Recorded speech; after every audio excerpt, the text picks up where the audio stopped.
Okay, so I want to, I don't have a bio, sorry. I want to introduce my fabulous sister, Rachel Chavetz.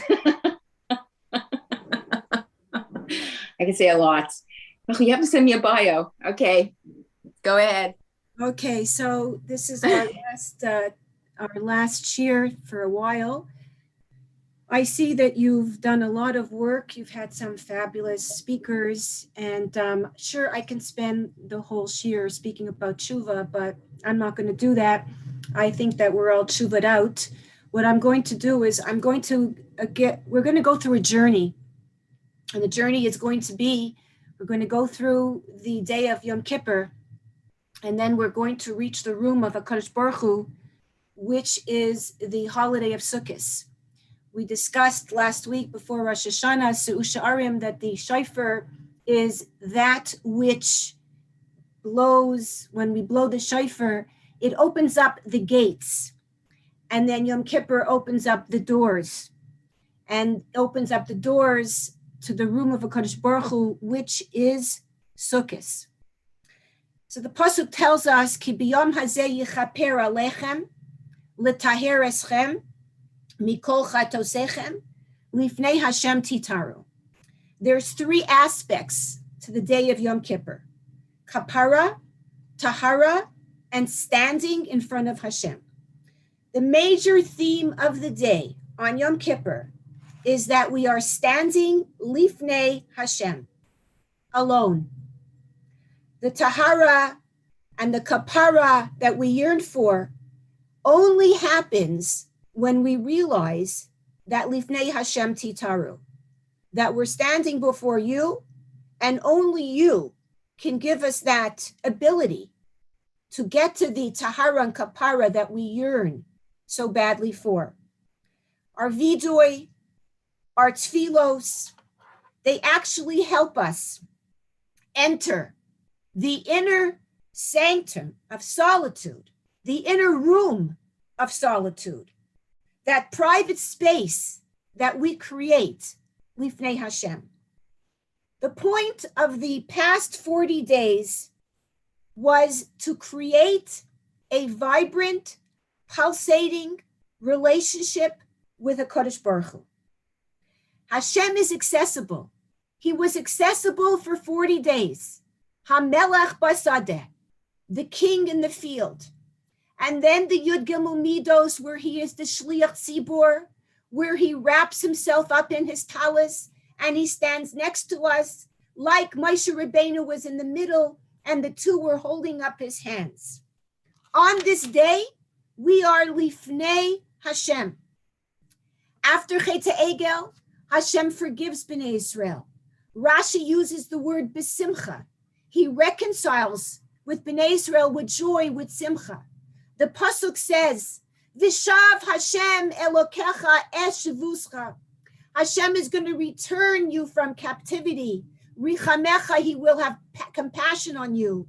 Vishav v'kibetzcha mikol ha'amim. What does this pasuk have to do with tshuva? The Rav asks. Rav Soloveitchik asks. So he answers, Hashem returns that which was in captivity, which was our soul. And he has rachmanis on us. He gathers all the scattered elements of ourselves. He brings us back. Hashem is on our team. He comes down from his throne, his kisei hadin. He goes to his kisei harachamim, and he makes it easier for us. He wills us to do tshuva. He wants us to go deep. He wants us to cleanse the pagamim inside of ourselves. So we ready ourselves for the awesome day. It is not a day of sadness like Tisha B'Av. It is actually a day of simcha, when we are looking forward to standing before Hashem. Erev Yom Kippur, we eat. We really have to eat 2 seudas. We wash in the morning. We wash before the fast. There are some people who chew gum all day. We get ready because we know that it's a yontif coming. And then we all get dressed. We get dressed in white. The men put on their kittel, and everybody runs to shul. all the Sifrei Torah are taken out, and we ask Mechila from each and every Sefer Torah. We ask Mechila if we created a pagam in any of them. And then we start the holiest day of the year with that simple tefillah of Hataris Nedarim. The holiest day of the year. And we hear that tone, that tune that every single shul sings. Kol Nidre. And we stir and we get the shivers and we begin to tear. And the chazan starts softly. And then the second time is a little louder. And then the third time is louder. And we start with Hataris Nedarim because we're saying to God, all our vows, everything, we're nullifying. We're making them buttle like they're nothing. We're just throwing them to the wind. So you too can nullify all our averos, all your gzeros. We approach him meekly, kol nidre, but then we become stronger. No, kol nidre, and then it becomes stronger because we have the bitachon and we are sure that he will nullify every bad decree that he has upstairs and get rid of all the things that blocked us from being our true selves. And then we make that bracha. Baruch atah Hashem Elokeinu melech haolam, she'achiyanu v'kimanu v'yiganu l'zman hazeh. We don't because we already said it by Hadlakas Neiros. But when we make that bracha, we should start crying because God has given us the opportunity to be here, to do it again. And then the pasuk is read, Salachti Hashem kidvarecha. Hashem has already forgiven us. And then we daven Mariv. And Mariv, the Yud Gimel Midos begin 5 times. HaKadosh Baruch Hu wraps himself up in a talis as a shliach tzibur. He wraps us up in his talis to show us that he loves us. He's standing in the middle of us while we are going through our battle. And we too are wrapping ourselves in the midos of HaKadosh Baruch Hu, and that is the process of tshuva that we begin. I too want to have rachamim. I too want to have chesed. I too want to be slow to anger. I too want to be truthful. Ki biyom hazeh yichaper. The Roshei Tevos is bechia. The Me'oranayim says when we do tshuva, we do it b'simcha. But when it comes to the actual pigam, the inner blemish, which caused the chait, which is the dispersing of the sparks of Kedusha, which were in our souls but are now scattered all over the place, then we cry. Demacha al tachir. Don't delay. We take out the Sefer Torah, like I said, and we ask for the pagam to be released. And then we start. We start with those tfilos. Ya'aleh dafkenu me'erev v'yavog ileinu miboker v'yera'eh bakashasenu ad erev. May our knocks on your gates ascend from evening. May our joy arrive from morning. May our request find favor by evening. And then the tefillah, Kihine kachomer. I am like clay in the pottery's hands. I am like wool in the hands of the embroiderer. When one embroiders, it doesn't always look right. It seems so messy, incomprehensible. What's he doing? What's he making? But only after it's finished do we see the product. I know, God. I know that you're forming me. I know that you're embroidering. I'm in your hands, and I know the finished product is going to be wonderful, even though it looks so messy now. We want to get to the end of the product. We go through the tfilos, the vidui. We say, Al tashlicheni le'ei zikna. V'ruach kodshecha al tikach mimeni. What are we saying? Hashlacha, don't throw me away. That's worse than everything. Don't turn your head from me. But even more important, Ruach kodshecha al tikach mimeni. When I'm down in the dumps and I have my nisayon and I have my struggles, give me the koyach that I want to continue to daven, that I want to continue to open up the siddur, that I want to continue to say Tehillim. Ruach kodshecha al tikach mimeni, don't take it away from me. Al tashlicheni le'ei zikna. What does that mean? We all think it means old age. No. Zakein comes with wisdom, chachma. As we get older, we acquire so much chachma, wisdom, just from life itself. And at times, people don't really want to hear from us. So we say, don't let everything I acquired to go to waste. And then we have the musaf.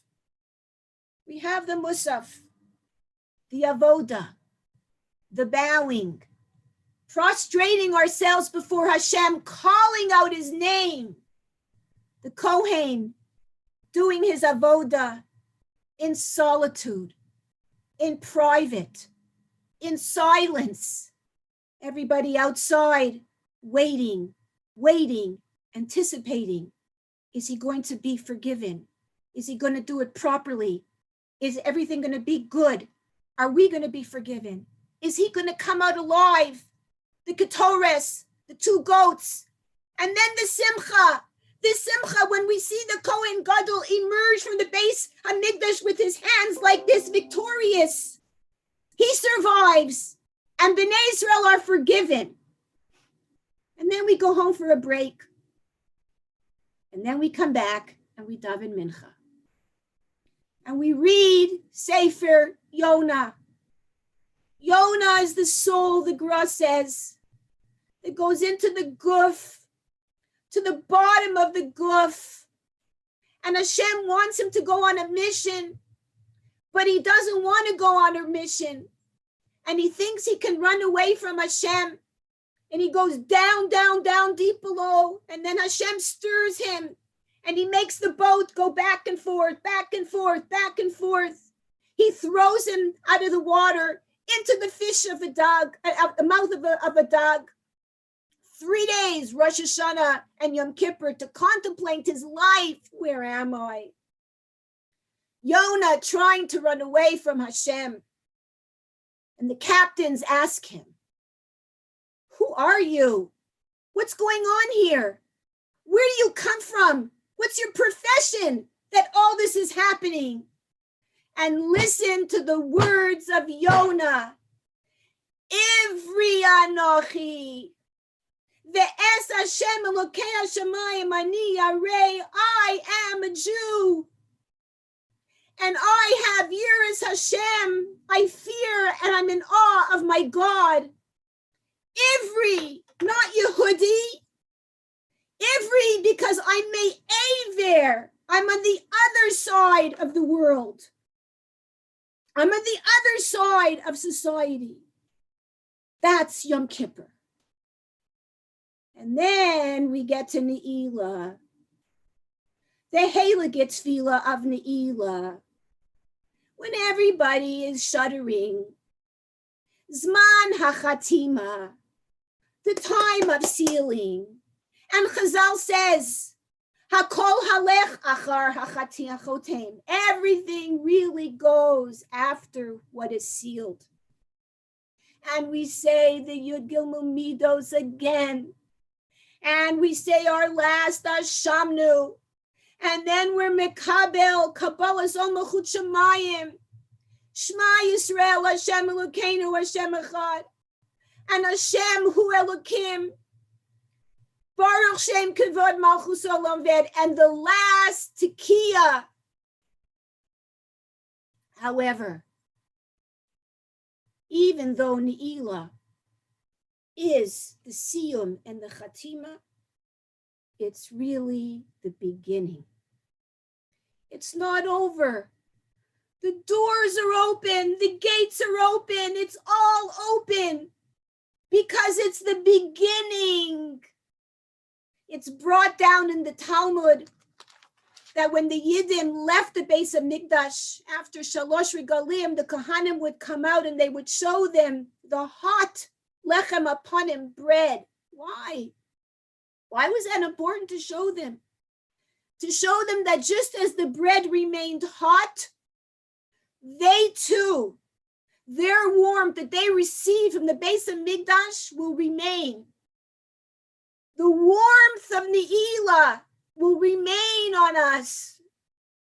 When we walk home, we're going to feel a relief that my soul is back. Hashem has forgiven me. The warmth we feel at Ne'ilah takes us now to the room of Hashem, which is Sukkot, the holiday that we just seem to not understand its greatness. We break our fast. And I remember when my kids were younger, I have 4 boys and 1 girl, and we would break the fast. The boys would immediately go onto the deck and they would start with the mitzvah of sukkah. The first thing they did after they washed, they didn't even finish the meal. They went onto the deck to begin the mitzvah of building the sukkah. So what is sukkah? Why do we celebrate it? What is it? What is it that it's the room of Hashem that we are now entering? Tiku b'chodesh shofar b'keseh liyom chagenu. Those 40 days is really a preparation for Sukkot. You take the word keseh, it means covered. And we know it refers to Rosh Hashanah, when the moon is really not visible. However, it also means designated, appointed. From Mishlei, it says, Liyom hakiseh keseh yavo beso, on the appointed day he will return home. And the Gemara every time refers to the word chag, it means Sukkot. Hashem is saying, sound the shofar on Rosh Hashanah, break all the barriers, experience the entire week as a preparation for Sukkot, because the climax of these days is Sukkot. Sukkot is Simcha. But before we attain Simcha, we need to break the barriers. We have intense struggle. And we broke the barriers, and we're breaking the barriers.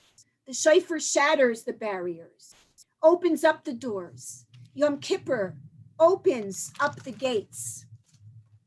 The pasuk says, "L'man yedu dorasechem," in order that you should all know, ki besukos hoshafti es b'nei Israel b'hotzeus hameretz Mitzrayim. Why do we sit in sukkahs? Because according to this pasuk, HaKadosh Baruch Hu sat us in sukkahs when we left Mitzrayim.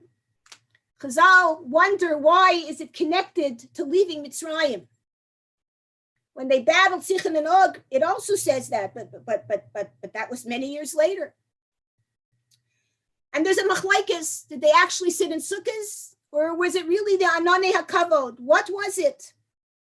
So Chazal answer that we sit in the sukkahs, and it reminds us, and it mentions Yetzias Mitzrayim, because this was Hashem's kindness.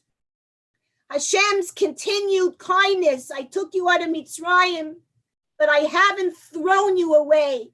Al tashlicheni. You're sitting under my clouds of glory. Yes, when they camped, they sat in actual sukkahs. But when they traveled by Ananei HaKavod. The sukkah is a sign of the remembrance of the good that Hashem did for us, that he continues to do for us. It's the chesed. It's sitting under his tzeil. It's the ani l'dodi v'dodi li. I am creating the sukkah for you. And you are really creating a sukkah for me. Bnei Israel, when they did the Chet Egel, they really weren't sure whether HaKadosh Baruch Hu forgave them completely on Yud Tishrei. But HaKadosh Baruch Hu had to show them that I am complete besimcha with you. And he gave them the opportunity to begin to build the Mishkan. The Anonim left. The clouds left after Chet Egel. Some Sefer says actually the clouds vomited them out. And then once they began to bring Kalim for the Mishkan, Yud Aleph, Yud Beis, Yud Gimel, Yud Dalet, the Anonim came back. Hashem gave them the chance to express their tshuka, their yearning, their desire, by bringing the Kalim of the Mishkan. What better way to express ourselves? Look what we do after Yom Kippur. Everything's about sukkahs, building the sukkah, putting the schach, decorations, arba minim. Everybody's running, busy. Sukkahs. It is the only holiday, the only mitzvah where the whole body is involved in a mitzvah. And when does it happen? It happens at the time of Chag Asif, when the ingathering of all the crops to instill in us the feeling that really everything belongs to Hashem. It's all Hashem's world. And it is the only Chag that Simcha is mentioned so many times, because it's the Simcha of knowing that Hashem has forgiven us. It is the Simcha of knowing that Hashem loves us and is still watching over us and protecting us. And we immerse ourselves in this mitzvah. Chazal bring down Shalosh Regalim Kineged Shalosh Avot. Yaakov Avinu is Kineged Sukkos. Sukkos is Kineged Yaakov Avinu. Why? Because it says in the pasuk Miknehu Asa Sukkos. Because he made for his son sukkahs. Oh, so that's why I sit in the sukkah. What does that mean? So the pasuk says, "V'Yaakov nasa sukkasa vayevein lo bayis." He built himself a house. Ulemiknehu, and for his son he built sukkahs, and that's why he called the place Sukkot. So in order to understand this, we have to understand what is the deeper essence. The Malbim says, yes, we sit in the sukkah to remind ourselves of the love of Hashem, 100%. But there's something else. We sit in the sukkah because it's there to arouse and to understand and make us understand where I stand in this world. When my house is full of good things, malei tov, and it's time to bring all the crops from the outside into my house, I may think that I have it all. Everything's great. Kochi v'yotzem yadi. And then I'm told to go out of my house and to live in the sukkah. Like the Kliyakar says in Vayikra.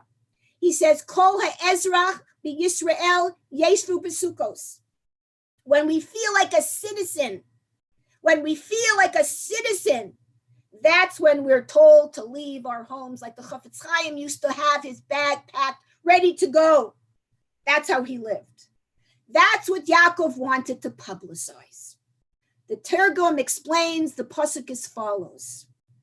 Yaakov builds a base medrash, where he reveals that there's no permanence to anything except for Torah. And then he builds the sukkahs for his son to show that all the stuff is temporary. The ikr by him was to serve God. The job of tending his flock was just temporary. The Or Chaim says that's why he called it Sukkos and not Beis Yaakov, to be mechadesh that point, the point of Olam Hazeh and its stuff being temporary. And in the future, HaKadosh Baruch Hu is going to test the Goyim with this mitzvah. They're going to say, give us mitzvahs. Fine, I'll give you the sukkah. And they're going to go out into the sukkah, and it's going to be hot, and it's going to be cold, it's going to be raining, and they're going to get out of it. And then HaKadosh Baruch Hu is going to say, see, not my Jews. My Jews stay in it. In the sukkah, we invite 7 guests. Why?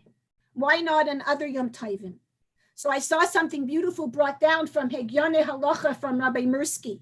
He brings down from Avchanech Tzvi Kohen that after Yom Kippur, we are all so worthy and pure that we're able to connect to those Sheva Roim, unlike the other Yom Tovim. When Hashem wanted to create man, he said, Na'aseh Adam, let us make man. Meaning he was pulling from every creature something to give man. The Gra says, the Ari, the lion, gave man courage. The Tzvi gave man swiftness. The Shual gave man cleverness. Like the Wizard of Oz. They got it from the Torah.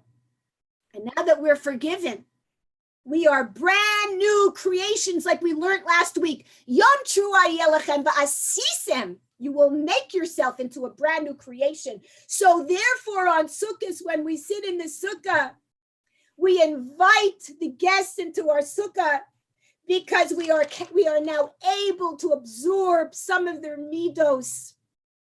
From Yaakov, from Avram, I can absorb chesed. From Yitzchak, I can absorb gvura. From Yaakov, I can absorb emes. From Yosef, tahara. From Moshe, netzach Torah. From Aaron, shalom. And that's the simcha. Chag simchaseinu. Samachta b'chagecha. V'hayisa ach sameach.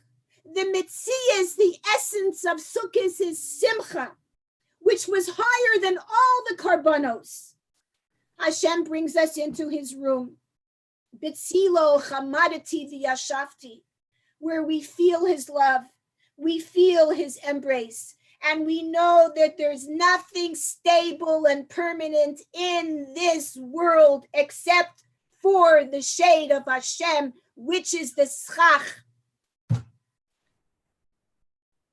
In halacha, the sukkah is called diras arai. The bias is called diras keva, the house of temporary, the house of permanence. Keva means permanent, but it also has a secondary meaning. The word keva also means being fixed to the point of being mechanical and routine. There's a halacha that says, Al ta tfilascha keva. Don't make your tefillah fixed, mechanical. Arai, which means temporary, also has a secondary aspect. It means to change, growth. That which is permanent sometimes suffers the boredom of routine and lifelessness. That which is temporary experiences the exhilaration of joy when we change and grow. So Chazal say, HaKadosh Baruch Hu says to us, Ma Yidim, say, go out, midiras keva, from your house of routine, and go sit in your diras arai. Dwell in the sukkah with its implication of novelty and excitement and joy and change and growth. Rav Kook says that the sukkah itself changes over and over again. It's new, it's exciting. And we have two lives, spiritual and material. Unfortunately, our spiritual life is more routine. Our physical life is arai, temporary. We always need change, more. Pasuk says, "Chamisha asar yom lechodesh hashvi hazeh chag hasukos shivas yomim." Why hazeh? Why dafka in Tishrei? Why dafka Tishrei? Because Tishrei was the month of spiritual growth. We may think now, permanent, that's it. I'm on a high level. I don't have to go anywhere else. And God is saying, no. Leave. Leave that feeling that you already reached your highest summit. Go. You want to experience more? Go sit in the sukkah. You need to continue to seek new spiritual heights. It's interesting, on Pesach, we say the Manishtana. Why is this night different than all the other nights, right? Sukkot, you should say that. Why is this night different than all other nights? I'm sitting here outside with the bugs and everything else. That's what I should say, Manishtana. No, because the essence of a Jew is in the sukkah. A temporary world, a temporary life, a life of growth, of change. The house represents routine, keva, permanence. There's nothing. permanent. Nothing is keva. Only a Kodesh Baruch Hu.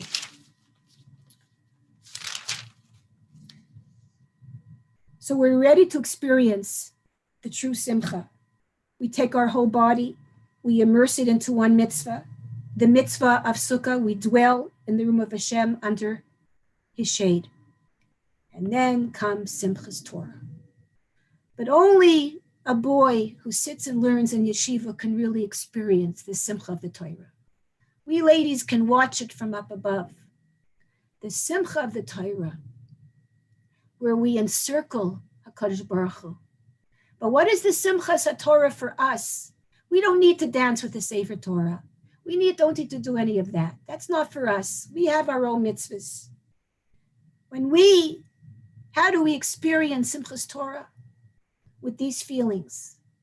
When a person makes a siyum, he says, Hadran Alecha, may we return to you. Because we know we haven't even started. Really, when we finish something, we say thank you. We celebrate by saying thank you. But Simchas Torah is not about finishing. Simchas Torah is about starting again from a point that is higher and deeper. And that's the room for celebration. Starting from a higher, deeper point is a reason to celebrate. And us ladies have gotten there. This year, Simchas Torah, we can actually say in the Schus of Naomi that we are going to start from a higher and deeper place. We start from that nekuda which we did not have a year ago. From a place of understanding that's so much greater. May it be a schus for all of us, especially Naomi, to cling, to cleave to Hashem, to live his life, to bring joy and nachas to HaKadosh Baruch Hu, to be able to carry our struggles, that the Ruach Kodesh will not be taken from us, to be able to be there for each other in simcha and in tsar, and to be able to bring the geula and to experience the geula together. May each and every one of you have a gemar chasima tova. Hakol holech achar hachitum. The gates are never shut. It may feel like that at that last kia, but they're not shut. It continues. We take it with us. We put it in the bag of the tissues that have tears in it from the whole day. And we take it home.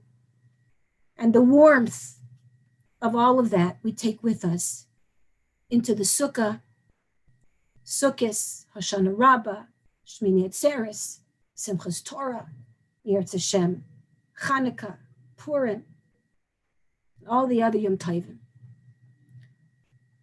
All the best. Thank you very much, ladies. Hope to see you in another